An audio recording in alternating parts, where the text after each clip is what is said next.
She came to Kauai with me and the kids. I mean, let's say she has 1.9 million Instagram followers. She's a model. Yeah, she's been modeling since she was a child. Bruce Weber discovered her, I think she was 12. Wow. And so she just did a Vogue photo shoot. She's been in W. I mean, she works a lot. Yeah. And she's dating me. I was gonna say this is you didn't do so bad for yourself over I here. still put it. I'm like, how did I do that? Model, millions of Instagram followers, backstage access at Coachella. We do the coolest stuff. Like she's cool. So what I like being a housewife is fun. We're salacious. We're middle America. Right. She gets to do like the fancy, cool Yeah. stuff that I would never have access to. I'm like, Yeah. But it's not that. That's not why I'm with her. I'm with her because I think we're both, she was married for 7 years. So she's coming out of a long-term relationship To a man. To a woman. Okay. She's never been with a man. Gold star. Yeah. She Nothing wrong with being a gold star. No, people. she knew from the time she was little. Her story, and I can't wait for her to share it one day because she was kicked out of her home. Oh wow. She has no family. Her mother disowned her when she found out that she was gay. So, we both came into this a little bit broken, I would say. We both had a lot of trauma, a lot of drama. And it's been the most honest relationship because we talk about our triggers when you do this. It's been really beautiful, because we've had highs and lows together and we don't hide it. That's good. And it's so, yes, all the other stuff, the fact that she's beautiful and don't get me wrong, it's a plus. But it's that core value that this person has my back. And from day one, we've been real with each other. That's what they say. They say good communication and just being honest. Yeah. Goes a long Who way. knew? Right. Like, it's so simple. Is that? Yeah. I mean, I had someone else on yesterday too, an actor who was saying like, yeah, because he's been with his wife, Eric Roberts, Julia's brother. He was like, I've been with my wife for 29 years. I'm like, what's the secret? He's like, just good communication. I'm like, just honesty. I'm like, wow. For me, it's, Is that what it is? I've been doing a lot of therapy, obviously. When you're getting sober, I highly recommend everyone, screw it. Everyone needs therapy after the hell we just went through the last few years. Seriously. Everyone. But, for me, it's recognizing the triggers. Because I have them. I react to this. This is why. So when you do this, it reminds me of this. And it's like, oh, okay. And so we don't, not that we never fight because we're both very passionate, but we know where it stems from, Right. And that helps.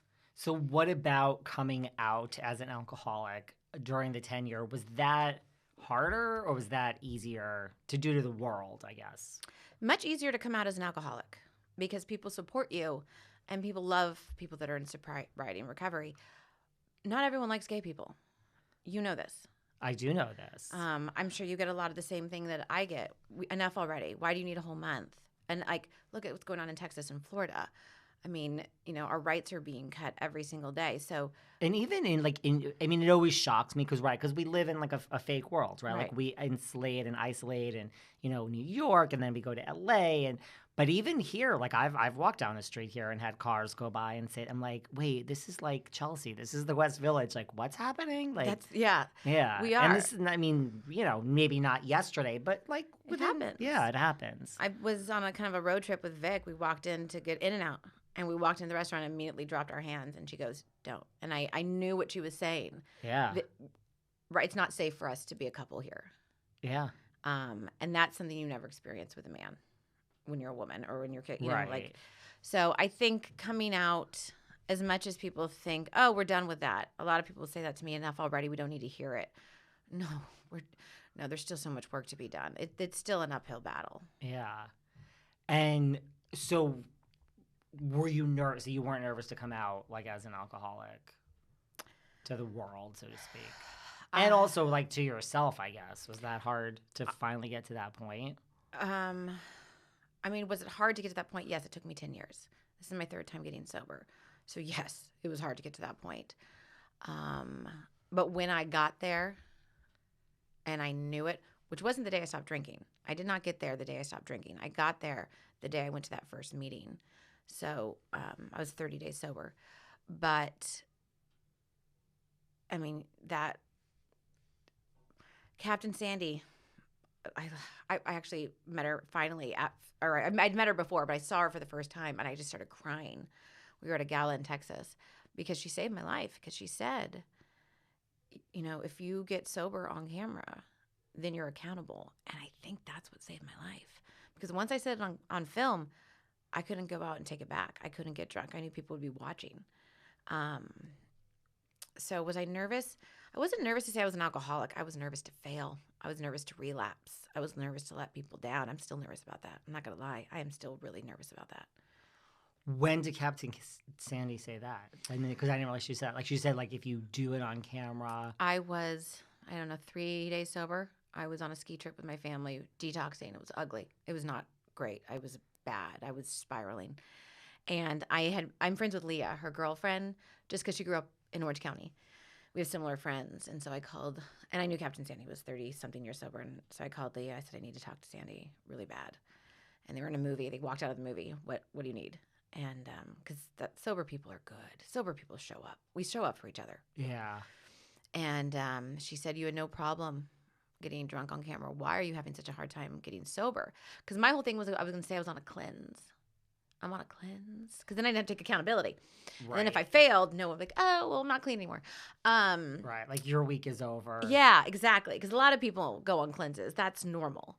And she said, you have no problem getting drunk on camera. Why are you having such a hard time getting sober? It's because then you're accountable. If you want to stay sober, you have to do this on film. And I was like, okay. I didn't pause. I called Thomas, the showrunner, and I just said, this is the truth. Because I'd had my meeting about storylines like 2 days before where I said I was on a cleanse.